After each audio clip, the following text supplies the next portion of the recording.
يقول سبحانه وتعالى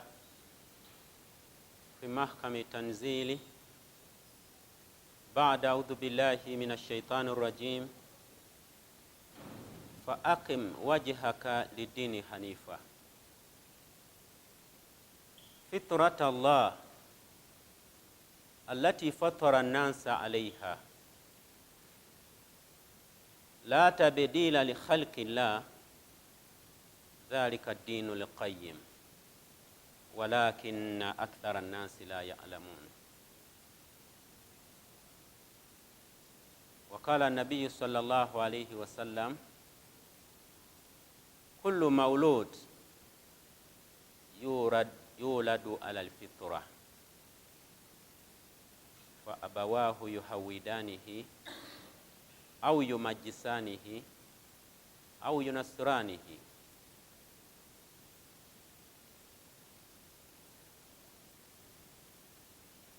Ngamaze okutendereza Allah subhanahu wa ta'ala n'okusaba Allah subhanahu wa ta'ala ayise ebirungi n'emirembe ku nabbi waffe Muhammad sallallahu alayhi wa sallam.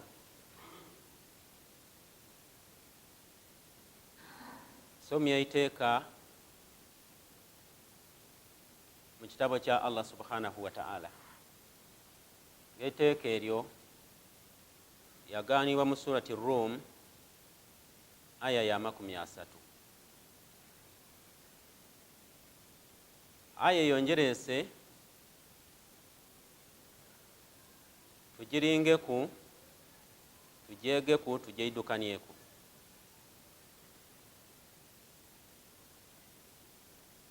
Allah subhanahu wa ta'ala mwiteeka eryo aliko bannabbi we Muhammad sallallahu alayhi wa sallam nga ate bwako bannabbi sallallahu alayhi wa sallam aba aliko banze aba aliko bayiwe aba aliko ba n'oyo atali wano. N'olwekyo kitwale nti fa aqim wajhaka aliko bayiwe yakoba nti tereera ng'otereera ku iddiini eyaki ey'obusiraamu. Tereera ku iddiini eyaki ey'obusiraamu.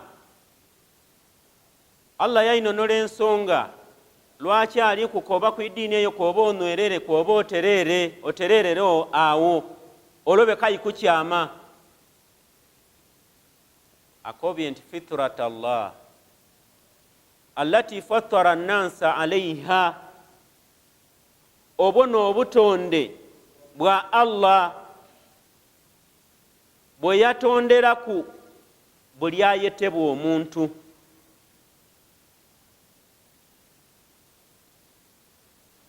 Buli ayetebwa omuntu Allah subhanahu wa ta'ala obubumbwa bwe yamutaaku okuva olubereberero yamutonda bwali bubumbwa bwa busiraamu. Bubumbwa bwa kutegeera Allah na kumwawula nti ali mulala yenka.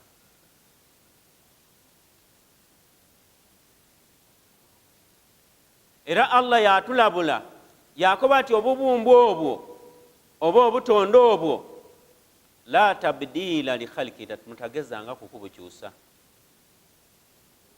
Lwaki? Dhalika ddiinu lqayyim, eyo n'eddiini entuufu, eyo n'eddiini entereevu. Walakinna akthara nnansi la ya'lamun, aye abantu abasinga obungi tebakiidi.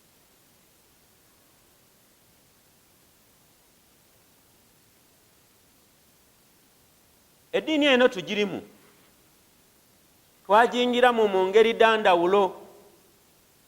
Eddiini eno ey'obusiraamu mulimu abaazaalibwa nga basiraamu ate baalo baatwala mukisa baba baalo baafuna mukisa gwa kugisoma.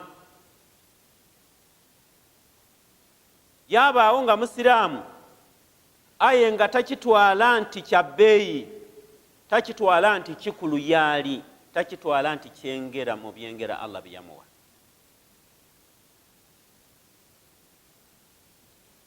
Owundi yasiramuka ng'abita mu ngeri yona yona gy'aba taasiramukiremu. Wa mukwano gwe n'amukoze ki, n'amukobeza, yamuengira. Bw'ayingira yaloba kufaayo kuba nti yeyegeresa obusiraamu abutegeere, asobola okutegeera obuzito bwakyo, asobola okutegeera obuzito bw'obusiraamu yaali, asobola okutegeera ng'obusiraamu kyengera kinene ino. Allah kiyakuwa nga wakiri ebisigaire byona byona, alekayo obikuwa aye ng'ekyengera ky'obusiraamu akikuwayo. Yaba nti tabusomye, tafunye mu kiseera gubusoma era tawaireeyo birowoozo, tawaireeyo biseera, kuba nti asoma eddiini eyo agitegeere. Kati yatambula, wayenda asaalako, lwasoboire aje yasaalako, bw'aba azira biseera, ebiseera abiwa ebindi, kwegamba nga takitwala nti nsonga nene.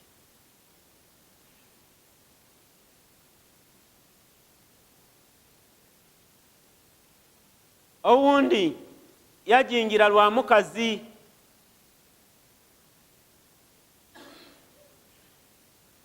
owundi yajingira lwa musaada. Abo bombi weyagaana nti tibaliifaayo, tibakitwala nga nsonga.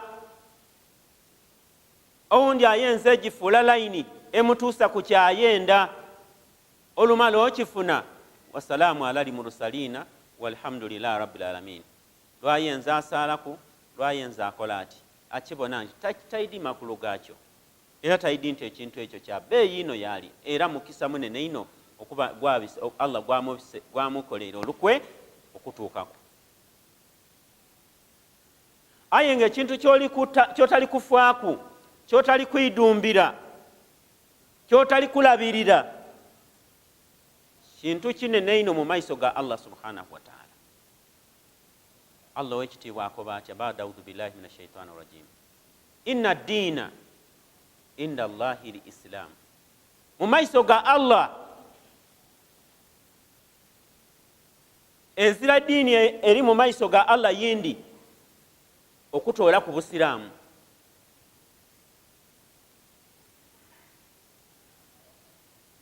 Busiraamu n'obuli mu maiso gwa Allah bwaidi. Bino ebisigaire byona bene wa Allah bizirayo, bikyupuli bintu byaimwe nimwe mwabitaawo.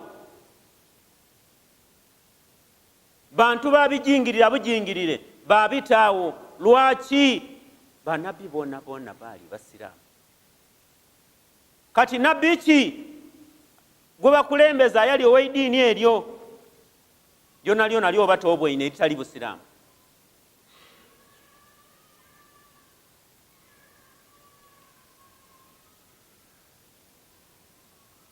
Okuviira ku nabbi Adamu alayhi salaam paka ku nabbi yasembayo Muhammad sallallahu alayhi wasallam, bonna bonna baali basiraamu.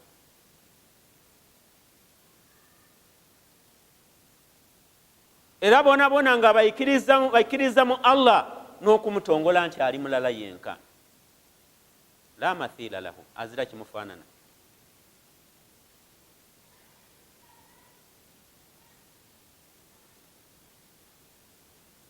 Allah subhanahu wa ta'ala bwebanga eyo n'eddiini eri mu maiso ge, bw'amala okutonda ebitonde bye, abayidu baife atuma nabbi Muhammad sallallahu alaihi wasallam n'eddiini eyo gyayidde eri mu maiso ge.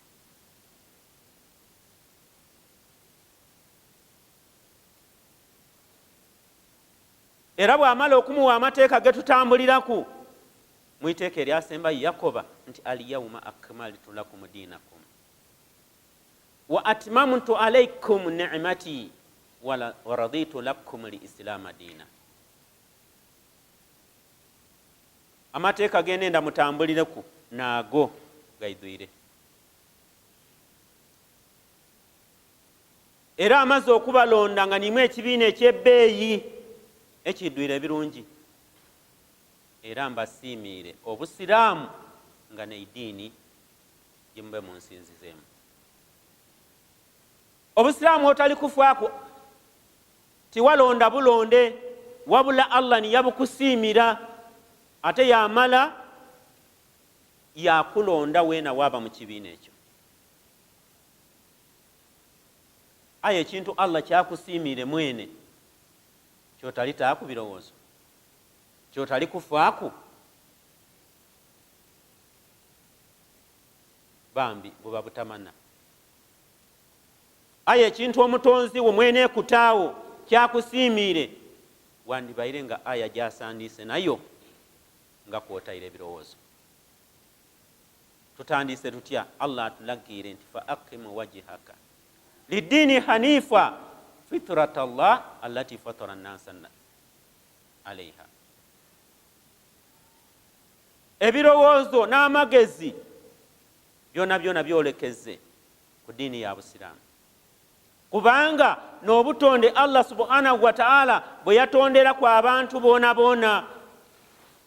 Era Nabi sallallahu alayhi wa sallam bw'aba yatunonola mu hadithi gye nasomye akobye nti kullu maulud yuladu ala lfitra, buli mwana azaalibwa nga ali ku butonde obwo obw'Obusiraamu, obutonde bwa Allah ng'omwana kwali, omwana azaalibwa nga Musiraamu.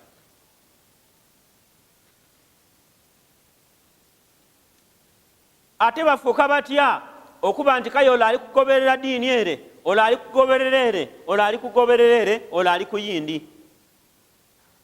Fa abawahu yuhawidanihi, bazaire n'abaleeta obuzibu obwo. Allah emikono gy'aba taatairemu ekitonde ekyo embeera gye kibaamu kisala amagezi okuba nti kikyamya omuntu oyo kyamutoola ku butonde Allah bwe bamumuweereireku yafuuka wundi.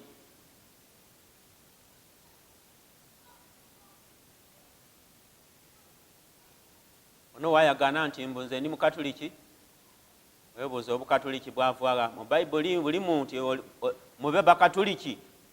Katonde wa Katonda yakyogeraku nti obukatuliki wange buliyo oba idiini tikibangawo.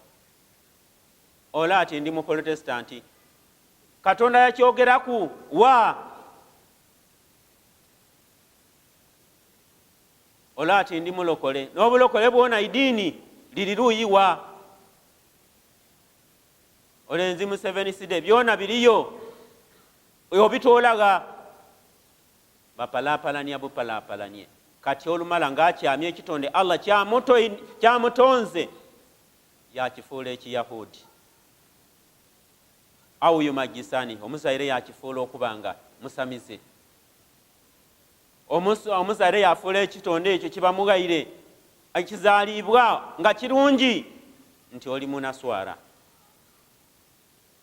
Babambaza emisalaba kuva buto yamutoola ku butonde mpola, omwana ajja okubaamu amagezi agategeera agandi nga musalaba gumuli mu nkoto, okwiramu okuba amagezi nga ali mu kanisa oba mu kereziya oba ali kwemba bwire kukina. Obutonde agira okubaamu amagezi nga bwamala okubula.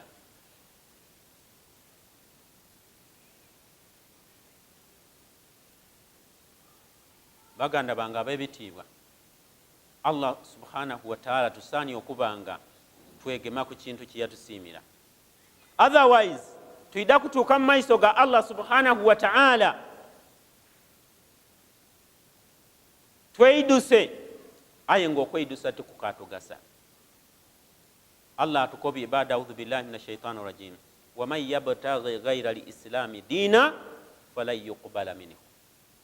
Omuntu anaava ku layini ey'entereevu n'abanga takitaire ku birowoozo abiwugwira agira akyaime n'atuuka mu maiso ga Allah nga mu njira ey'enkyamu yagiva ku ntereevu yagema enkyamu eyindi nga kuyasinziza Katonda Allah subhanahu wa ta'ala nga alowooza nti ali kusinza, falan yuqbala minhu, Allah subhanahu wa ta'ala tajja kuyikiriza. kusinza okwo. Tajja kuikiriza ddiini eyo kubanga tagiidhi, nimwe bene mwagyeterawo. Eyiye mwagireka, wagivaaku, giyakutonderaku, giyakuzaaliraku, wagema layini enkyamu. Era Allah akoba nti omuntu ow'engeri eyo fil akhirati minal khasirin, kunkomererwa kuba mu bantu abafaaganirwa abatajaafunamu. Eyo kyatukoba mu aya eri ni hali nunabbiukum bil akhsarina al a'mala, nunabbiukum bil akhsarina amala alladhina dhalla sa'yuhum fil hayati dunya. Tubakobereku abo abafafaaganira okukola kwaibwe nibatafunamu mugaso. Alladhina dhalla sa'yuhum, nabo abakola obubi. Wahum yahsabuna annahum yuhsinuna sun'a, ate nga mu kukola kwaibwe balowooza nti balikola inno.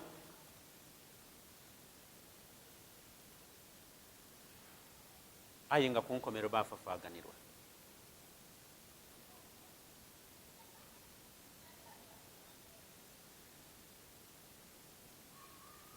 Ulaika alladhina kafaru bi ayati rabbihim wa liqa'i, abengeri ngoti naye abajja okuba batyo n'abo abaali nga tibayikiriza mateeka ga Allah, era nga tibayikiriza nti bajja kusisinkana Allah subhanahu wa ta'ala. Baseruganda ab'ebitiibwa, abantu abo bwe balituuka mu maiso ga Allah subhanahu wa ta'ala, nabo be yatwibira ku Yakoba nti muli kuzaanisa obusiraamu.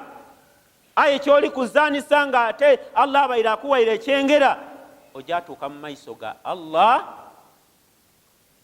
nga bangi bali kwegomba nti singa baali ekyo kyewazaanisa. Allah w'ekitiibwa Yakoba ng'ayogera ku bakwaba abalobye okuyikiriza. Akoba baada audhu billahi minash shaitani rajim, rubbama yawaddu alladhina kafaru law kanu muslimin. Abaloba okuyikiriza bwe balituuka ku nkomero maiso ga Allah, saawa ejatuuka babe nga beidusa nti kale singa baali basiraamu. Kyokka iwe olaali kweidusa, iwe saawa ene olekyajja okweidusaku ofunye omukisa kyoli okigwira mu bugwe, ate kyoli kuzaanisa kyotali kufaaku, kyotali kulabirira.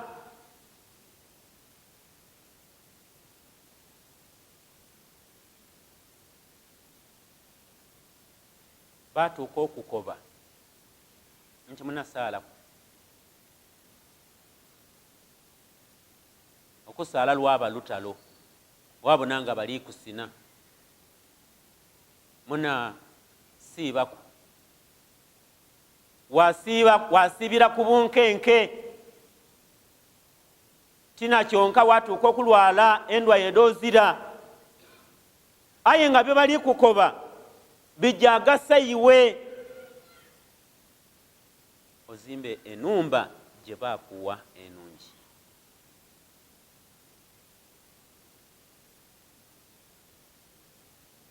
Nolwekyo baseruganda ab'ebitiibwa, ekitukakata ku ki?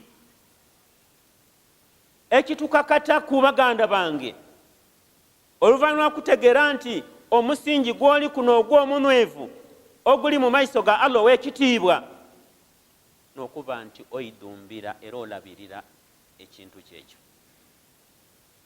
olongoosa ekintu kyekyo. Tulongoose okusaala. Bw'oba oyidde okusaala, saala olusaala ng'oyidde nti ekintu ekijja okugasa mu maiso ga Allah. Obusiraamu bugazi, Allah yabutugaziyiza, aye nga kyanoonya takthiri abwaabil khair, kubitiriza miryango gy'osobola okubitiramu otuuke ku kwesiima. Yataawo faraidhu zino nga subhanahu wa ta'ala amateeka ge yatulaalika ku mwene ageiteeka ng'eswala 5 tulina okuba nga tukola ki? Tudisaala mu kudidumbira, tudifeeko okudisaala mu biseera byado. Eswala edo daabakwe yatuma nabbi sallallahu alaihi wasallama ng'amutumye ate n'amagira singa ng'oba ogagemye amagira ago gajja kutuusa mu kwesiima era ofuna okwendebwa mu maiso ga Allah subhanahu wa ta'ala. Ayi we yagaana nga nabbi sallallahu alaihi wasallama akobye ekintu, ayi omuntu nga ali kivoola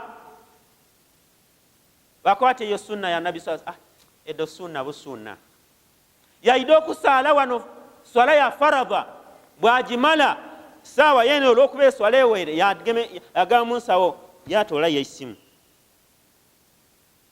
mu kifo ky'okutendereza Allah akola ebinamugasa. Awaire yakaseera kano ayitaweziza na dakiika 10 abaire nga bwakubunkenke dakiika dido swala echwaire dakiika 6 nga mangu ago salamu alaykum namba ndala kutoolayo isimu ani ono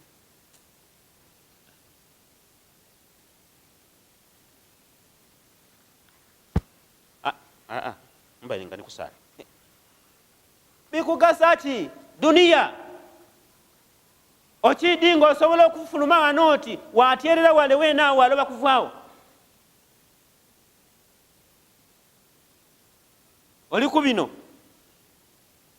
gite mu silent esigale mu silent oba weerabire gireke omalirize kino kyoyidi nti nekijja okugasa mu maiso ga Allah. Ate bw'omala eswala dino nabbi sallallahu alaihi wasallama oluvaanyuma lwa fadhairu alina suuna deyalaalika nawaafili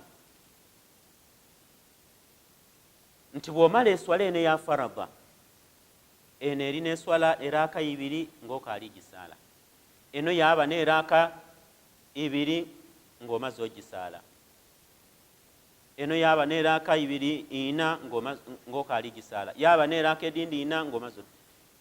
Lwaki tobidumbira? Lwaki bw'omala obumala okusaala ozira nsonga eri awo etegereka oba toyidiyo ojja wogola obugolole olinga nga afaanana nibale akati akastafara lanyimaze eyo suuna buki? Eyo suuna busuuna. Bana woyogera ekigambo ekyo okozesa ekigambo ekyo oba oginoomye oba ogigaira ekitiibwa. Eyo suuna busuuna. Kale bwemaze faradha nze kanje. Aye nga suuna gy'oli kweta suuna obusuuna mukammila lilfaraid. Nejja okwiduuliriza faradha yo amabanga agajiire mu swala yo eya faradha nga tejiire bulungi. Allah subhanahu wa ta'ala mu hadithi nabbi sallallahu alaihi wasallam atutegeeza tikunaku olw'enkomero Allah ajja kubala omwidu we babalenga minzaani mu butuufu ebulayo. Aye Allah alikwenda omwidu we asobola okuba nga njirejana. Ajabuuza nti abana abawandiisi ezira y'oku suuna gyeyakola y'okweiduze gano iyo gy'oli kweta obusuuna era waalo bagifaako ng'ejja kuba ensonga ekutaasa okuyingira omuliro minzaani era obyokoona bali kunoonyayo suuna gye wasaala eiduulirize wano aye ng'ezira masimu ge walowoozanga ng'omaze faradha.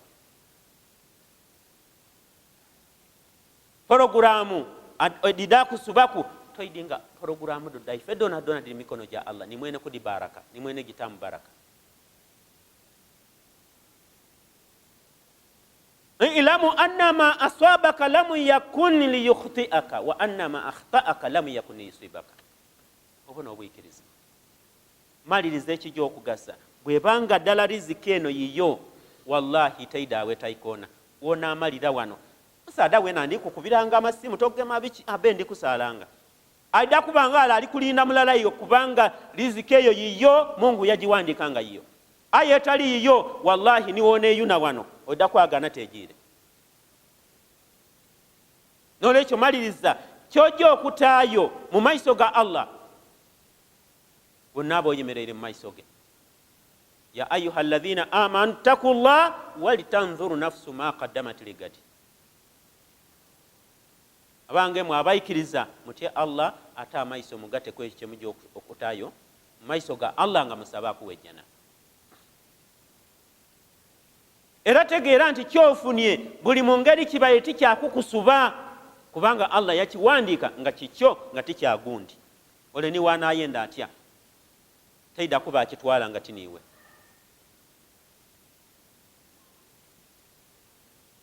Kati saawa eno saawa gye tulimu twakamara faradha eya Ramadhani. Aye we yagaana abantu nga n'olwaleero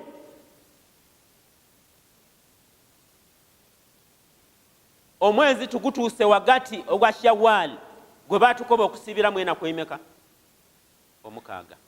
Omubaka mwe yayogera Yakoba nti man swama Ramadhana imana wa ihtisaba ghufira lahu ma taqaddama min dhanbi. Omuntu yena singa asiba omwezi gwa Ramadhani yamala yayongerako okusiba ena ku mukaaga mu mwezi guno gwa Shawwal, aida kubalibwa mu maiso ga Allah, Allah amuwa empeera ng'edda omuntu asibye omwaka omulamba. Aye weeyagaana ng'omuntu olwaleero akalindiriza okusiba ena ku omukaaga. Kina kyonka shaitani badirekula lijja kubuzaabuza wano olobe ekifaaku ojja okola oti obwongo okwira wallahi ng'ebula olunaku lulala oba ibiri oba isatu omukaaga onaagutoola okugwa Shawwal. Shawwal aweereko. Olwaleero tuli wagati kubanga kasi olwaleero abasiiba enaku enderu olwaleero bali lwa 15.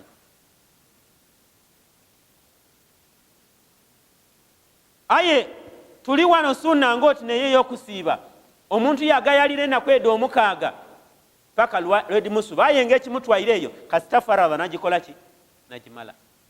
Kino lwaki okibisaamu amaiso. Sunna baganda bange ab'ebitiibwa bw'oba ogyetegereza kwali kusaasira kwa Allah aye nga yona faradha aye butenda kuzitowera kubanga ma ja'ala Allahu fi ddiini min haraj. Allah ategeeza Yakoba nti mu ddiini tiyataamu buki buzito muziramu bukikalubiriza yawewusa faradha y'abantu ntono sunna d'abaki ningi. Aye kulekera oyo ali kwenda ebirungi mu maiso ga Allah waba abifunire.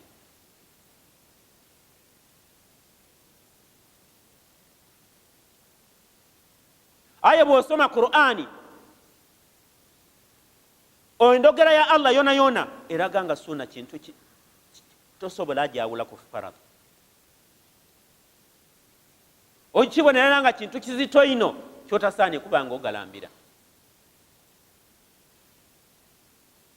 Nolwekyo basseruganda sunna tuditeekwa ebirowoozo edeswala ne sunna edisigaire Nabbi sallallahu alayhi wa sallam de yalalika. Abakali okusiba enaku mukaaga mudisiibe.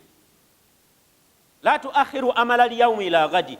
Kyosobola okola leero leka kukoba oti ndikikola ido kubanga toyidi esaawa eri kuyiraku ojja baki ojja kuba ali Adamu oba maiti erina likyuse. Odda kuba ali mulamu oba oli mulwaire. Omulwaire asobola osiiba obaire oli mulamu mu wiiki lina edisooka olw'okulindiriza Mungu nga yataawe ekyo ojja kuba mulwaire paka Shawwal lwanaawaako. Kino kyolindiriza oba onaakifuna kiba kikubiseemu taku oba tokasobola akifuna. La tuakhiru amala liyawmi ila gadi. Tolindiriza kyosobola akola leero oti ndakikola ido.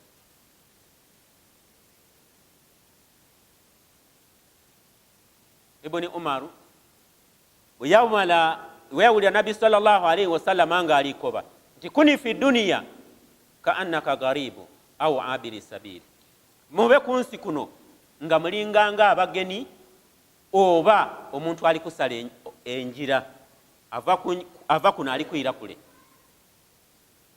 Ezirasala njira nayemerera hagati mu luguudo abadan ebyokulinga eruuyi n'eruuyi alinga taalimba lyakalitandika asala bw'ategeera nti galamu mbiro kayalingayo ng'amaze kusala luguudo. Allah alituwa, Nabbi sallallahu alaihi wasallam alituwa amagezi tube ng'omuntu oyo, tube ku nsi kuno n'oluguudo lw'ensi tufanagane kuno yali kusala oluguudo olwo. Oba omutambuze bw'ava yava ewala eno yakyaire azira ki byamaani byakolayo, ebirowoozo byona byona bimubanga wuwe gye yava. Buli kalungi kakola oba ensawo ye kuta mu ndyanga ye gye yayida nayo gyajja okugolola nayo ewuwe. Ayegane wetuli wano ku duniya tinewaife, tulina ewaife yetwava. Nolwekyo osaanye okuba nti buli kalungi kofuna kate mu nsawo yo wano gyojja okujja nayo ewaife ewa Allah subhanahu wa ta'ala. Ibona wali bujawulira ebigambo ebyo Yakoba yayongera ku Yakoba nti nze hadithi eyo njifuniemu nga nkoba nti fa idha asbahta fala tantadhiru masaa, bw'oba obukyesiza Allah akusobozesa wabukyesa tolinda kayibu igulo.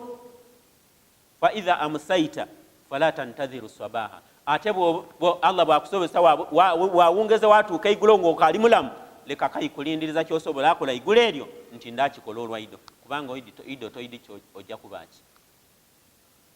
Sunna nkulu ino. Hadithi yenenda tulinga ukatono. Nabi sallallahu alayhi wasallama yakoba nti Allah subhanahu wa ta'ala akoba ati, Allah subhanahu wa ta'ala yakoba nti mani adali waliya fakad adhantuhu biharubi, omuntu yena ampalanirira mukwano gwange aba anangirire ku mba amaze omulangirira ku olutalo. Allah subhanahu wa ta'ala muife abaidu be muli mu mikwano gye.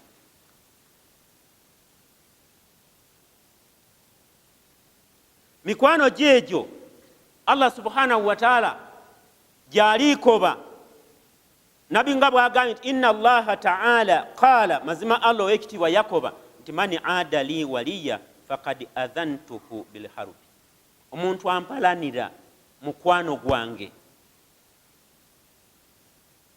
mba amaze omulangirira ku olutalo. Allah nalikoba noba nti ono mukwano gwa Allah iwe wamutaako obulabe oba omaze Allah akulangirire ku luka nti lwana nani tulina mu lutalo niwe, lwaki ompalanira mukwano gwange.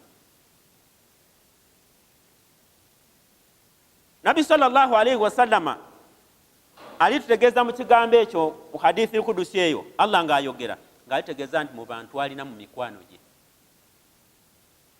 Aye mu bigambo Nabi sallallahu alayhi wasallama byakoba sunna ekutuusa okufuuka mukwano gwa Allah, sunna ekutuusa okufuuka mukwano gwa Allah nga bw'oyidde owulira hadithi bwekola ki bw'ejja okukoba. Omuntu mukwano gwa Allah n'aliwa Allah subhanahu wa ta'ala yayinonnola mukwano gwe mu Qur'ani mu kitabo kye eky'ekitiibwa. Yakoba Allah subhanahu wa ta'ala nti ala inna awliya Allah la khawfun alayhim wala hum yahzanun. Allah subhanahu wa ta'ala ayogera mu surati Yunus aya yankaaga na 2. Allah akoba nti ala mutega amatu inna awliya Allah la khawfun alayhim, mazima mikwano gya Allah tibajafuna kutiisibwa kwona kinsonga nga bali kuvaamu emyoyo wano bolekerewa Allah oba nga bali mu maiso ga Allah, tibajafuna kufa kutya kwona waira okunakuwazibwa mu ngeri yona. Allah bwe yamala aya eyo yayinonola mikwano gye n'egiriwa Yakoba nti alladhina amanu wa kanu yattaqun. Mikwano gya Allah agiwaire ebitendo bimeka? Bibiri. Ekisooka nga bayikiriza bamala okuyikiriza nti ashhadu an la ilaha illa Allah wa ashhadu anna Muhammada rasulullah. Makulu mukwano gwa Allah tekuvanga yayikiriza Allah n'omubaka we Muhammadi sallallahu alaihi wasallam. Thaniya wa kanu yattaqun, ate nga baali batya Allah subhanahu wa ta'ala. Abamanyi bwe baali bavunula ekigambo takuwa bakoba kukola Allah subhanahu wa ta'ala byakulagira n'okuleka ebyo byakola ki byakulobera. Singa okola ebintu ebyo n'okola Allah byakulagira n'oleka ebyo byakulobera, oyingira mu kiti ekyo ekya okuba waliyu wa Allah, mukwano gwani wa Allah subhanahu wa ta'ala.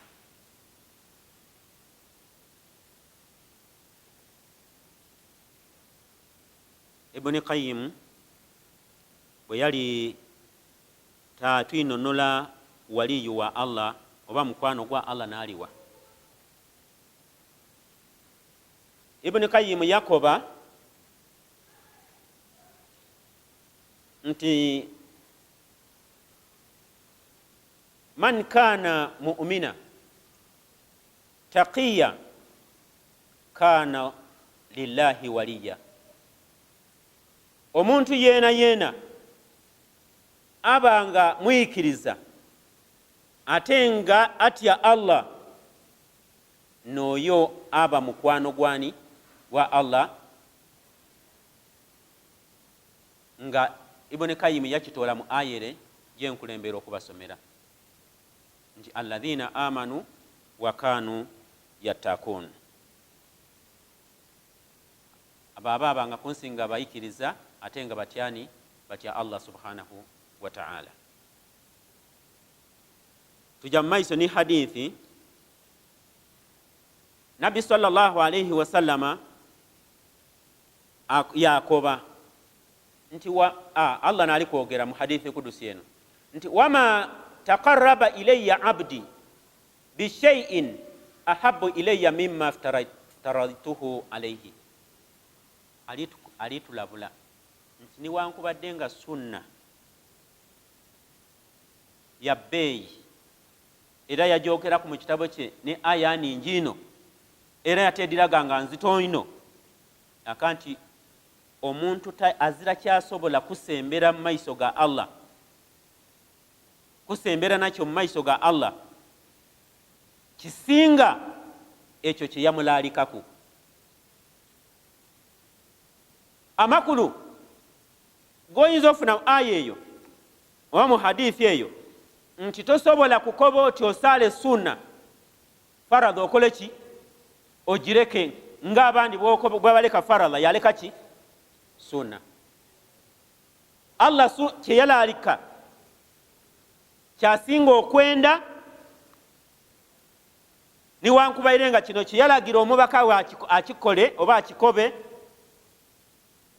nga takiraalise mwene nga ye wabula akiraalise ng'abita ku lulimi lwa mubaka we Muhammadin sallallahu alaihi wasallam nga kyona akyenda wabula kino ekikye ekyamuva mu kanwa ke mwene nga naali kukyenda.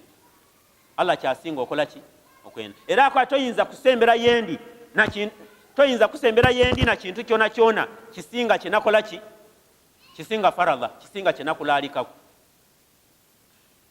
Allah subhanahu wa ta'ala yakoba nti wala yazalu abdi yatakarabu ilayya binawafili hatta uhibbahu. Ati aye omwana Adamu omwidu wange tayinza ebbanga lyamala tayinza kusembera kubanga ataye ebiseera byeino ng'asembera yendi n'okukola ebyasunna ebyo nabbi byabakola ki byamulaalikaku hatta uhibbahu kintuusa okumwagala kintuusa omukola ki okumwenda. Olwo omwidu yeesiba ku sunna ng'anoonya kusembera naddowani ewa Allah subhanahu wa ta'ala. Makulu yakola sunna edo ng'atyani Allah Allah subhanahu wa ta'ala akoba nti ekintu ekyo kimutuusa okukola ki okwenda omuntu oyo yaba mukwano gwe. Okumwenda ano ahibbahu kitegeeza waliyo okufuuka mwine mukwano gwe nfiira. Allah okumana mukwano gwe Allah akobe nti fa iza ahbabtuhu kuntu sam'ahu alladhi yasma'u bihi,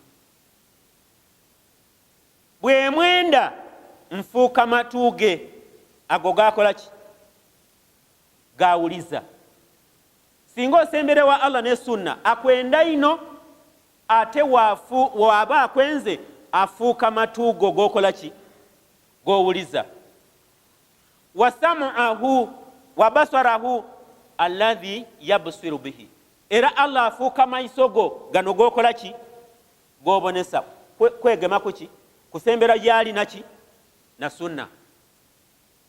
Nabi sallallahu alaihi wasallam yalali kangati faradha yakoba nti wayadaihi allati yabtishu biha, era nfuuka mikono gye oyo omwido yali kusembera yendi ni sunna, nfuuka mikono gye egyo gyakola ki gyagemesa. Warijilaihi allati yamshi biha, era nafuuka magulu ge ago gakola ki gatambuza.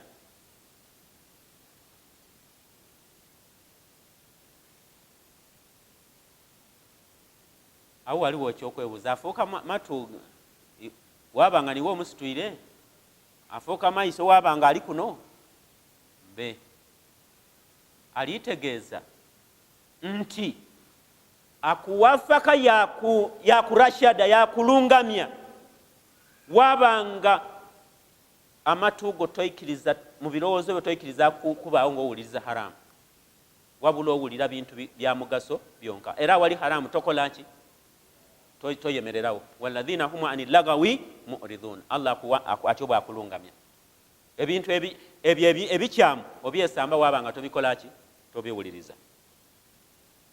Yafuuka maiso go gokola ki gobonesa akuwa obulungamu waba nti bwobuli wobona haramu nokola wallahi ogatoolayo nga tiweeyendeire, era waloba kwenda kukola ki kugayizaayo kuwafuka kwani kwa Allah. Mikono gyo yaba nti afuuka mikono gyo gyogemesa, amakulu bw'oba ogema toyinza kukola mukono gwo kuba nti ogugema kuki ku haramu kutolaku nga Allah aguwungula, gwabanga tigugema kuki ku haramu yakuwa okumutya wabanga togema ku haramu. Yafuuka magulu go gokola ki gotambuza wabanga ebiseera ebikutambuza okujja mu haramu obizira. Yakulaga nti eyo togyafuna mu gano wogyofuniramu, abaira ajja okugema lino lya haramu wagemaliriwa lino lyogyofunamu ku lunaku olwaki kwakhera.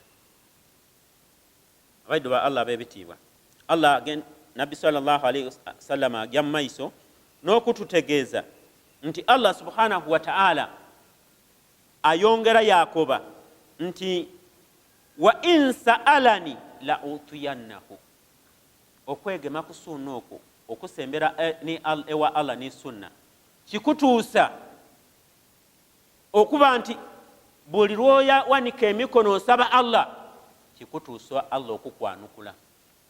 Amakulu omuntu asembera ewa Allah ne sunna Allah byasaba abyanukula.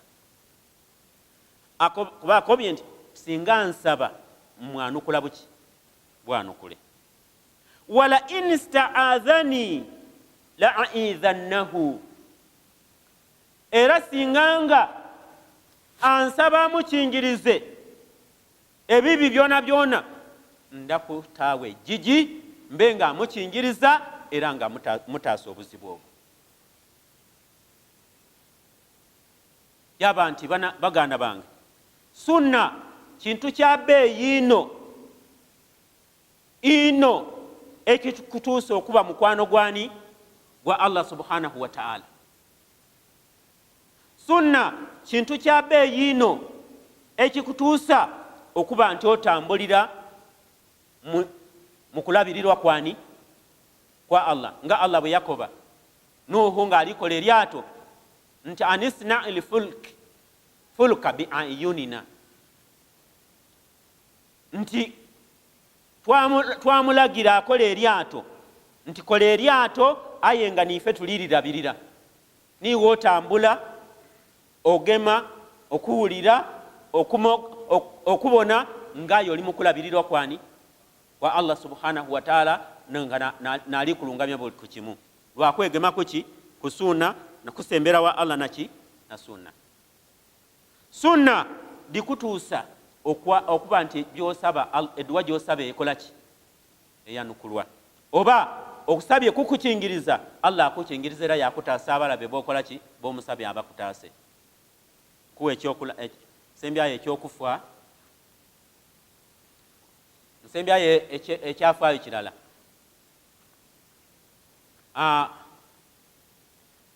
omukyala mulala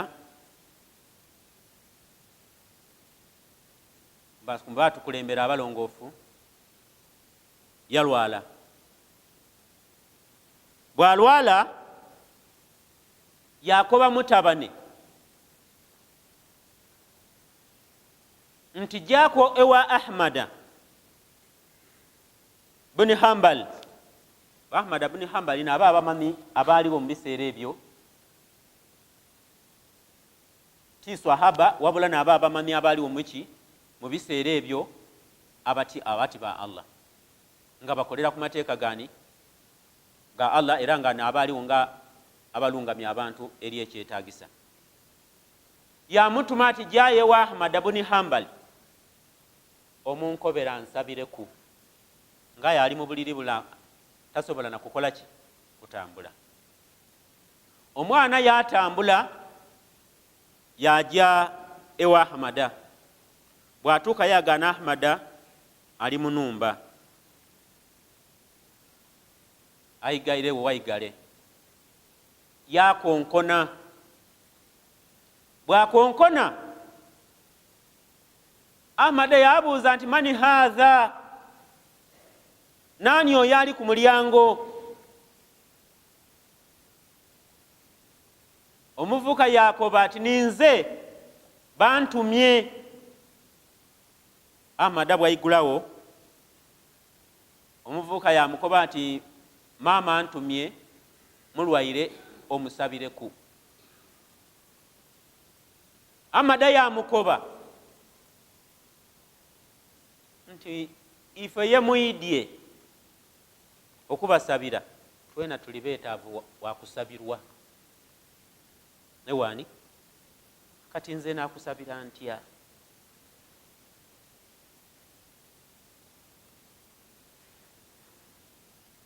yali ali kulaga obunafu bwe yena ewani ewa Allah omuvubuka yayirayo aye akoba omuvubuka nti naleka Ahmada nga awaniika emikono ali kusabirani ali kusabira maama omuvubuka atuuka mu njira ayagaana omukazi omukayire amukoberaku yamukati aye mulese taali musabira omuvubuka yeyongerayo atuuka waka yeyagaana maama afulwime kuliya nga azira namwiga ali kutambula nga Ahmada amusabire aye edduwa Allah agikoze eki ajanukwire lwaki yajanukula Allah Ahmada abo nabamukuba mikwano jani ja Allah abaali bakola Allah byakola ki byayenda era nga baleka byatakola ki byayenda nabamukuba ali bawaliwani wa Allah era bwe yawanika emikono aye yena nga alina okwolesa olobe kulowooza nti ono wabeeyi newani otuuke nga niwoota niwootuuka ng'okola nga abakoba bano bwe bakola waabwe yagaana omuko uno gwe yawa muwala we maama ng'abitirere mawa wakiri gamufumita era tayenda kubanda muki kati wansi olw'okumuwewa ekiki ekitiibwa ng'anoonya kumusitula kumutta idaala eritali liye aye nga basaada baali batiba Allah ng'era basobole okuba nga baali mikwano gyani ya Allah subhanahu wa ta'ala kale Allah yamutwala n'endowooza ekoba nti tamukoze eki ye namwetaavu wa kusaba kayinza nkusabire ki aye muduwadde wano yabanika emikono era yegayirira Allah amukole ki amuwonye omuvuka ajotuuka waka ayagana maama akoze ki nga mutuufu atereire n'olwekyo mu hadithi eyo etukubiriza okuba nti tuyidumbire okusala eswala za sunna tuyidumbire ebigambo by'omubaka Muhammad sallallahu alaihi wasallam byatukobera ebikolwa bye byona tubitambulireku era bwe tunabyegemaku bida tutuusa Allah okutukola ki okuba nga atwenda ekyo nabbi sallallahu alaihi wasallam kyatukubiriza yakoba nti alaikum bisunnati mwegeme ino ku sunna dange kunkola yange wa sunnati khulafa'il rashidin n'enkola y'ababaka bange bakhulafa'i bange abasigire bange alimahadiyina min ba'di abasigire be yali alitegeeza abana Abubakari Umaru Uthmani nani ne Ali enkola yaibwe nti yona mugyegemeko yakoba nti wa addu alaiha binawajizi mujirumise maino magego ngawe obonenya emamba ngankalangafu ate ng'oli kwenda ogirya wagiteena eri amaino agagema nga tigakola ki tigalekola lazima otole ku akantu okagaye olwokubanga eno terekula nabbi ageziza yakuba nti nesuna mutomo mube mulikole ki mudigeme mugemese maino magego wa iyyakum wal muhdathati umur wa iyyakum wa muhdathati umur mwewale ebizuulibwa mu ddiini fa inna kulla muhdathatin bid'a kubanga ebizuulibwa byona byona bizira mu mulamwa ate ekizuulibwa kyona kyona ewa Allah takiikiriza linga mu hadithi ya Aisha radhiyallahu anha akoba atya nabbi sallallahu alaihi wasallam yamuwulira Aisha yamuwulira takoba mani ahadatha fi amrina hadha ma laysa minhu fa huwa raddu omuntu yena azuula ekintu omulimo gwona gwona oba ekintu kyona kyona mu ddiini muno yakikoba ati kya mu ddiini fa huwa raddu kimwirizibwa tikiikirizibwa n'olwekyo bweba tikiikirizibwa ekyo ekizira ku biragiro bya busiraamu kizira ku aya da Qur'ani kizira ku ndegeresa ya nabbi Muhammad sallallahu alaihi wasallama omulimu ogwo bw'ogukola togufuna mu mpeera era ewa Allah tigujja kubaayo ejja kubaayo fiifi aya gye nabasomeire unabbi'ukum bil akhsarina li amala mbakobereku abaafafaganira okukola alladhina dhalla sa'yuhum fil hayati dunya naabo okwokola kwaibwe okwayonooneka baabula mu kukola wahum yahsabuna yuhsinuna sunya ate bo balowooza nti bakola ino aye nga byokola muzira ewa Allah azira bye kiri kutuukayo erituukeeyo nti nakola nti no aye nga bizira nti ekyo wakitoola ekyo n'olwekyo tufeeyo ino okukola nabbi sallallahu alaihi wasallam byeyatukola ki byeyatukoba okukola n'ebyo byeyakolanga bida tutusa mu kweba nti tufuuka mikwano gya Allah subhanahu wa ta'ala bida tutusa okuba nga tusaba Allah subhanahu wa ta'ala yatwanukula bida tutusa okuba nga tusaba Allah subhanahu wa ta'ala atutaase era atukole ki abe nga atutaasa n'olwekyo baseruganda ab'ebitiibwa mbakubiriza okujja mu maiso n'okuba nga musoma obusiraamu kubanga we tunaasoma obusiraamu n'oba obwidde okututerekeza obusiraamu bwaife bwe tutabusome oida asigalawo ng'oli mu buyabuya ng'ekirungi tokiidi n'ekibi tokikola ki tokiidi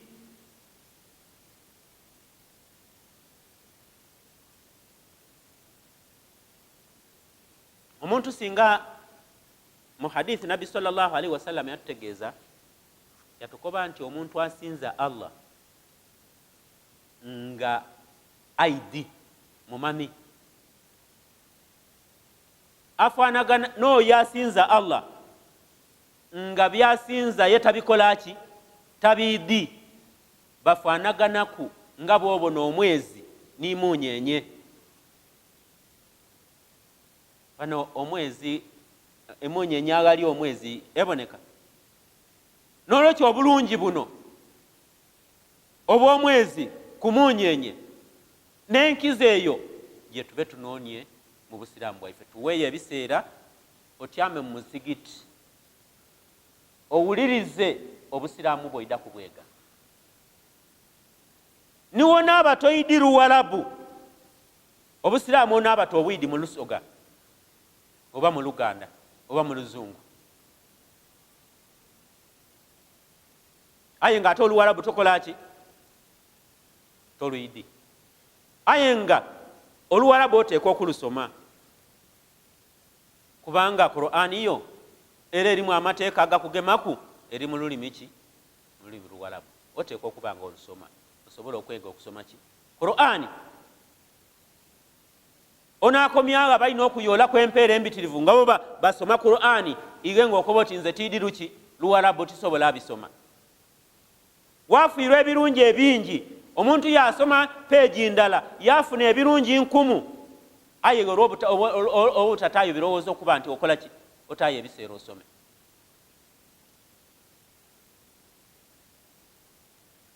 Nabi sallallahu alaihi wasallam yakoba nti man qaraa harfan min kitabillah falahu ashru amthaliha au falahu hasanatu wal hasanatu bi ashri amthaliha.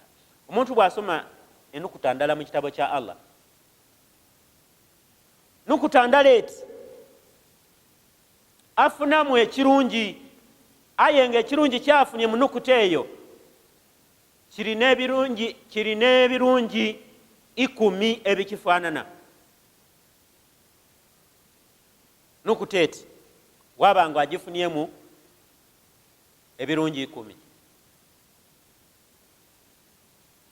Nabi yakoba nti la aqul alif lam mim harufu walakin alifu haruf wa lamu haruf wal mimu haruf.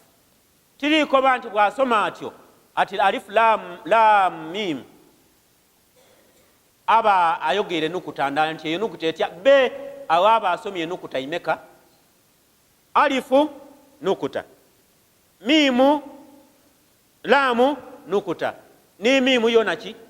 Amakulu bwako alif lam mim aba asomye enukuta imeka? 3. Buli nukuta 10 10 10 10. Idukire eriyo nenongeza paka kulumeka? Ku 7. Ayo oyo asomye peegi namba aidi okusoma Qur'ani aba asomye aba afunye empeera denkanawa. Iwa ataidi kugisoma dotafunye. Aye muja kwemerera n'oyo mu maiso ga Allah osaba jana yena asaba ki? Jana. Bana tufeeyo ino tweyegeresa obusiraamu tubwege kidatulekerera obusiraamu bwaife okututererera ate kitatutererera okubanga tukole ebirungi ebinaatugasa mu maiso ga Allah subhanahu wa ta'ala ebyaida okubala abe nga atuwamu ejjana. Barakallahu fikum wa jazakumullahu kulla khair wa ja'ala hadha fi mizani hasanatikum.